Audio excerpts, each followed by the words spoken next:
souhaite à personne d'être dans ma position là. Choisir entre laisser la violence perdurer ou l'exercer soi-même, quelqu'un doit bien faire le boulot.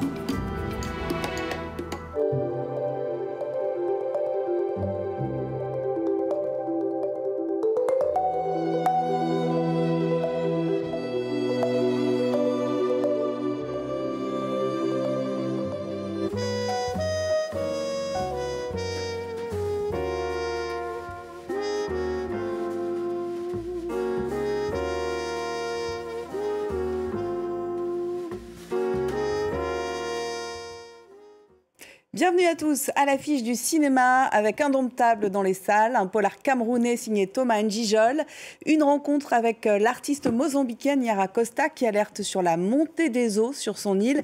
Et puis le tatouage s'expose enfin et ça se passe à Marseille, reportage dans un instant. Au cinéma, Indomptable, Thomas N'Djijol qui a séduit le public avec son humour pince sans rire est de nouveau passé derrière la caméra. Il réalise et joue dans ce polar 100% camerounais, à la fois portrait nuancé d'un policier et d'un père en proie à une crise existentielle. Indomptable était en sélection à la quinzaine des cinéastes du Festival de Cannes. À cette occasion, Louise Dupont avait rencontré Thomas N'Djijol.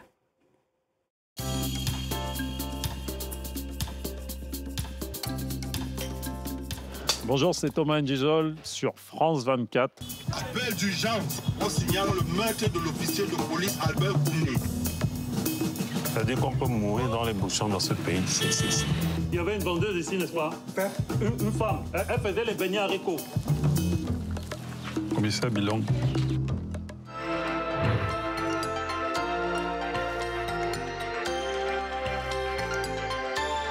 Ça faisait partie de mes rêves d'enfant et de mes, je dirais pas mes objectifs, mais de mes ambitions saines d'artiste.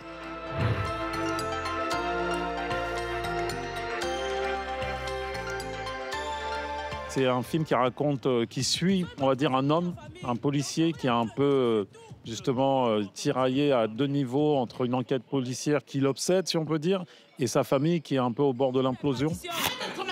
Je protège mon Mais tu ne parles pas fort.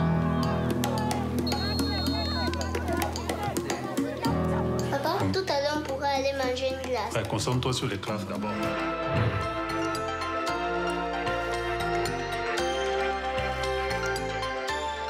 Pourquoi je me suis intéressé à la question de la paternité? Parce que peut-être moi-même je suis. Et parce que justement, j'avais envie de continuer une filiation que j'avais commencé avec mon dernier spectacle.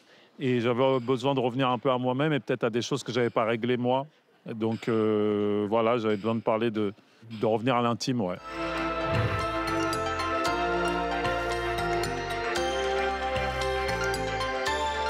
En fait, j'ai grandi avec des femmes fortes. J'ai grandi avec une femme forte qui est ma mère. Et en fait, vraiment, très honnêtement, c'est à la deuxième lecture du scénario, quand il a été fini, que je me suis rendu compte de me dire, en fait, j'ai fait une ode aux femmes ou quoi? Et j'étais un peu interpellé. Je me suis dit, c'est marrant, au final, je dis beaucoup de belles choses et tout. Je dis, ça va, en fait, je suis un chic type, quoi, finalement. Même le nom que tu portes là, c'est le nom de ma mère. Hein.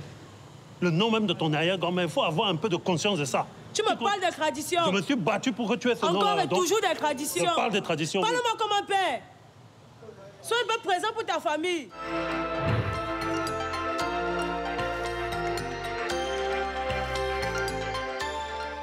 Je voulais faire donc un film au Cameroun parce que à partir du moment où je suis au Cameroun, je me dois d'être africain, de ne plus avoir une vision occidentale et d'être vraiment imprégné dans la culture locale et voilà, pas qu'on se dise que c'est le Français qui a tourné au Cameroun. Je voulais que ce soit un film d'un Camerounais au Cameroun. C'est très important pour moi.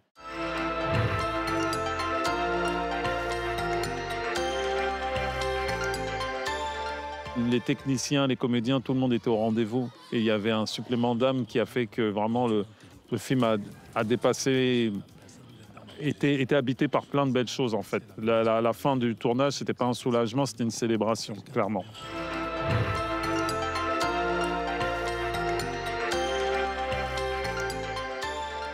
Il est forcément moins représenté parce que c'est pas la même industrie. Donc il faut quand même être honnête à ce niveau-là, mais les choses vont de mieux en mieux et dans le sens où, à ma connaissance, voilà, il y en a eu peut-être avant, mais Mais un film 100% camerounais, en tout cas tourné là-bas, il n'y en a peut-être pas eu beaucoup ces dernières années. Voilà, c'est des initiatives de moi, d'autres. Il y a plein de réalisatrices sénégalaises qui font des films formidables. Pas que d'ailleurs. Puis voilà, il faut se raconter. Plus on va se raconter sincèrement, plus on arrivera à toucher les étoiles, j'ai envie de dire. Il faut me raconter ce qui s'est passé. Parce que nous, on est déjà au courant. Alors, c'est pas la peine d'insister. Ouais. Et qui est le pays là, c'est pas possible. Comment on peut travailler dans des conditions pareilles? En marge du sommet des océans à Nice, coup de projecteur sur l'installation de Yara Costa, une artiste mozambicaine en résidence artistique pour un projet des Nations Unies. Elle veut alerter sur la montée du niveau des océans à travers Naouda et la sirène. L'expérience consiste à enfiler des casques de réalité virtuelle qui propulsent les visiteurs dans un voyage à travers le temps et l'espace à la découverte des populations côtières. Alliant récit et son marin, le projet alerte sur les conséquences du réchauffement climatique. On l'écoute.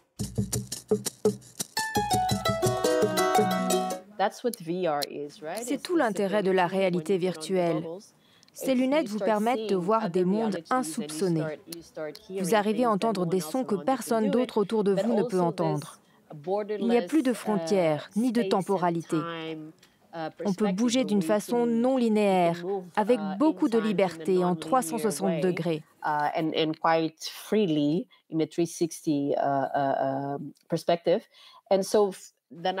Le Naouda, le capitaine de navire, symbolise tout cela. Je voulais montrer que la technologie est inhérente à l'organisation de ces sociétés côtières.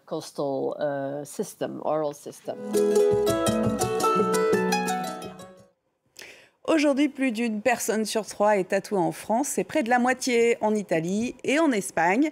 Pour la première fois, le tatouage est à l'honneur dans une grande exposition internationale et ça se passe à Marseille. Tatouage Histoire de la Méditerranée est une exploration des pratiques du tatouage de l'Antiquité à la culture contemporaine. Florence Gaillard est partie à la découverte de ce phénomène qui intrigue autant qu'il fascine. Dans le quartier du Panier à Marseille, le centre de la Vieille Charité se penche sur un art millénaire et pourtant controversé, le tatouage.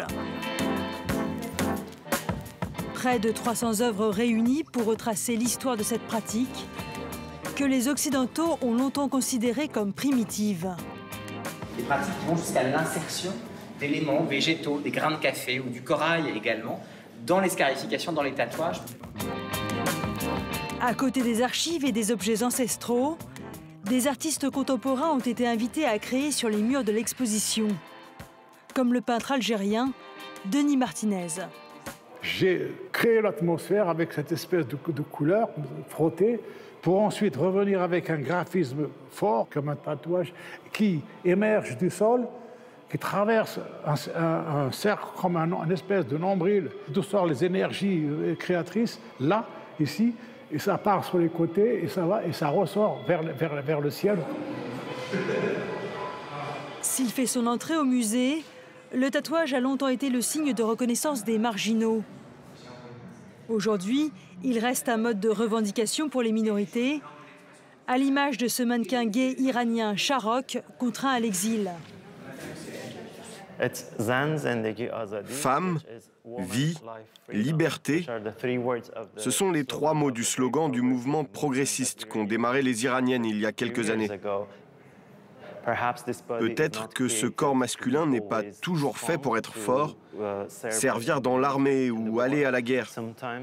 Parfois, ce corps masculin est fait pour être sensuel et sensible. Symbole de contre-culture, le tatouage a toujours fait partie du paysage marseillais. Parmi les figures locales, la cagole, cette fille réputée pour ses tenues courtes et son verbe fort. Photographiée par une féministe, elle tord le cou aux clichés.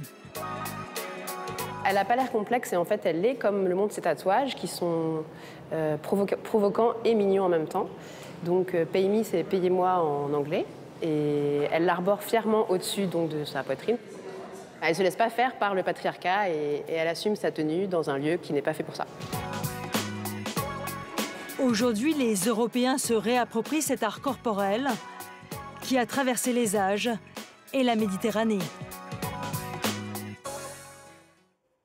Et pourquoi pas plus de nature en ville? C'est le sujet de l'exposition 100% féminine et brésilienne, Les Amazones 2, à l'espace Fluctuart à Paris.